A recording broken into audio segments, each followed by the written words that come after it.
Hello everyone, welcome to our channel. ಇವತ್ತಿನ recipe ಚುಮ್ಮರಿ ಒಗ್ಗರ್ನಿ. ಈಗ ಚಳಿಗಾಲ ಇರೋದ್ರಿಂದ ಚಹಾ ಜೊತೆಗೆ ಏನಾದರೂ ಒಂದು ತಿನ್ಬೇಕಂತ ಅನ್ನಿಸ್ತಿರ್ತೈತಿ. ಅವಾಗ ಈ ಸಿಂಪಲ್ ಆಗಿರುವಂಥ ಚುಮ್ಮರಿ ಒಗ್ಗರ್ನಿನ ಮಾಡ್ಕೊಂಡು ತಿನ್ನಿರಿ. ಭಾಳ ರುಚಿಯಾಗಿರ್ತೈತಿ ಮತ್ತು ಅತಿ ಕಡಿಮೆ ಸಮಯದೊಳಗೆ ಮಾಡ್ಕೋಬೋದು. ಇದನ್ನು ಮಾಡೋಕ್ಕೆ ನಾವಿಲ್ಲಿ ಮೊದಲಿಗೆ ಒಂದು ಕಡಾಯದೊಳಗೆ 4 ಸ್ಪೂನ್ ಆಗುವಷ್ಟು ಎಣ್ಣೆ ಹಾಕತ್ತೇವಿ. ಎಣ್ಣೆ ಸ್ವಲ್ಪ ಬಿಸಿ ಆದಮೇಲೆ ಇದಕ್ಕೆ 1 ಸ್ಪೂನ್ ಆಗುವಷ್ಟು ಸಾಸಿವೆ ಮತ್ತು 1 ಸ್ಪೂನ್ ಆಗುವಷ್ಟು ಜೀರಿಗೆ ಹಾಕ್ರಿ. ಇವು ಸ್ವಲ್ಪ ಚಟಪಟ ಅಂದಮೇಲೆ ಸ್ವಲ್ಪ ಕರಿಬೇವು ಹಾಕ್ರಿ.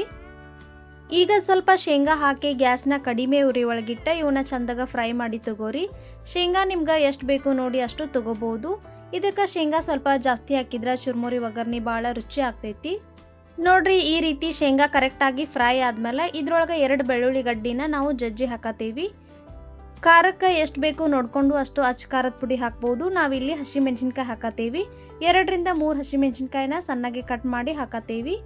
ಬೆಳ್ಳುಳ್ಳಿ ಮತ್ತು ಹಸಿಮೆಣ್ಸಿನ್ಕಾಯಿ ಸ್ವಲ್ಪ ಫ್ರೈ ಆದಮೇಲೆ ಇದಕ್ಕೆ ಈಗ ರುಚಿಗೆ ತಕ್ಕಷ್ಟು ಉಪ್ಪು ಹಾಕಬೇಕು. ಅರ್ಧ ಸ್ಪೂನ್ ಆಗುವಷ್ಟು ಉಪ್ಪು ಹಾಕತ್ತೀವಿ. ಆಮೇಲೆ ಅರ್ಧ ಸ್ಪೂನ್ ಆಗುವಷ್ಟು ಅರಿಶಿನ ಪುಡಿ ಹಾಕಿ ಇದನ್ನು ನೀಟಾಗಿ ಮಿಕ್ಸ್ ಮಾಡ್ಕೊಂಡು ತಗೋಬೇಕು. ಇಷ್ಟಾದ್ರೆ ಸಾಕು ನೋಡ್ರಿ, ಈಗ ಒಗ್ಗರಣೆ ರೆಡಿ ಆಯಿತು. ಗ್ಯಾಸ್ ಆಫ್ ಮಾಡಿ ಇದನ್ನು ಕೆಳಗಿಳಿಸ್ರಿ. ಇಲ್ಲಿ 2 ಪಾವ್ ಆಗುವಷ್ಟು ನಾವು ಚುಮ್ಮರಿ ತೊಗೊಂಡೇವಿ. ಗಟ್ಟಿ ಚುಮ್ಮರಿ ಮತ್ತು ಪಳ್ಳು ಚುಮ್ಮರಿ ಅಂತ 2 ಥರ ಇರ್ತಾವೆ. ನಾವಿಲ್ಲಿ ಪಳ್ಳು ಚುಮ್ಮರಿ ತೊಗೊಂಡೇವಿ. ಈಗ ರೆಡಿ ಮಾಡಿ ಇಟ್ಕೊಂಡಿರುವಂಥ ಒಗ್ಗರಣೆ ಒಳಗೆ ನಾವು ತೊಗೊಂಡಿರುವಂಥ ಚುರ್ಮುರಿ ಹಾಕ್ರಿ. ಒಂದು ಸಲ ಎಲ್ಲ ಹಾಕಬೇಡ್ರಿ, ಸ್ವಲ್ಪ ಸ್ವಲ್ಪ ಹಾಕ್ರಿ. ಒಗ್ಗರಣೆಗೆ ಎಷ್ಟು ಹತ್ತೈತಲ್ಲ ಅಷ್ಟು ಮಾತ್ರ ನೀವು ಇದ್ರೊಳಗೆ ಹಾಕಬೇಕು.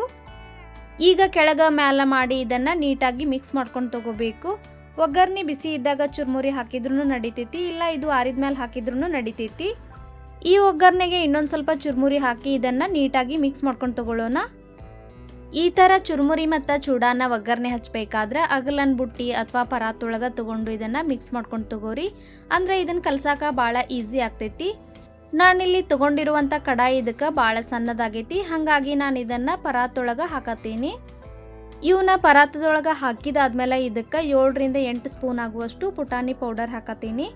ಪುಟಾಣಿ ಪೌಡರ್ ಹಾಕೋದ್ರಿಂದ ಇದಕ್ಕೆ ಎಣ್ಣೆ ಅದು ಜಾಸ್ತಿ ಆಗಿದ್ರೆ ಹೀರ್ಕೋತೈತಿ ಮತ್ತು ಉಪ್ಪದು ಜಾಸ್ತಿ ಆಗಿದ್ರೆ ಇದು ಬ್ಯಾಲೆನ್ಸ್ ಮಾಡ್ತೈತಿ. ಆಮೇಲೆ 1 ಸ್ಪೂನ್ ಆಗುವಷ್ಟು ಸಕ್ರೆ ಪೌಡರ್ ಹಾಕತ್ತೀವಿ. ನಿಮ್ಗೆ ಬೇಕಂದ್ರೆ ಸಕ್ರೆ ಪೌಡರ್ ಹಾಕ್ಬೋದು, ಬ್ಯಾಡಂದ್ರೆ ಸ್ಕಿಪ್ ಮಾಡ್ಬೋದು. ಈಗ ನೋಡ್ರಿ, ಸಕ್ರೆ ಪೌಡರ್ ಮತ್ತು ಪುಟಾಣಿ ಪೌಡರ್ ಹಾಕಿದ್ಮೇಲೆ ಇದನ್ನು ನೀಟಾಗಿ ಮಿಕ್ಸ್ ಮಾಡ್ಕೊಂಡು ತಗೋರಿ. ಈಗ ನೋಡ್ರಿ, ಕೈಯಿಂದ ಇದನ್ನು ಕೆಳಗೆ ಮ್ಯಾಲ ಮಾಡಿ ನಾವು ಹಾಕಿರುವಂಥ ಒಗ್ಗರ್ನಿ ಚುಮ್ಮರಿ ಒಳಗೆ ಕರೆಕ್ಟಾಗಿ ಮಿಕ್ಸ್ ಆಗುವಂಗೆ ಇದನ್ನು ಕಲಸಿ ತಗೊಳತ್ತೀವಿ. ಇಷ್ಟಾದ್ರೆ ಸಾಕು ನೋಡ್ರಿ, ಚುರ್ಮುರಿ ಖಾರ ಅಥವಾ ಚುರ್ಮುರಿ ಒಗ್ಗರ್ನಿ ರೆಡಿ ಆಯಿತು. 1 ಕಪ್ ಬಿಸಿ ಬಿಸಿ ಚಹಾ ಜೊತೆಗೆ ಈ ಥರ ಚುರ್ಮುರಿ ಮಾಡ್ಕೊಂಡು ತಿನ್ನಿರಿ, ಭಾಳ ಚಲೋ ಅನ್ನಿಸ್ತೈತಿ. ಇವತ್ತಿನ ಈ ರೆಸಿಪಿ ಇಷ್ಟ ಆಗಿದ್ರೆ ವಿಡಿಯೋನ ಲೈಕ್ ಮಾಡಿರಿ, ಹಂಗೆ ನಮ್ಮ ಚಾನಲನ್ನು ಸಬ್ಸ್ಕ್ರೈಬ್ ಮಾಡಿರಿ.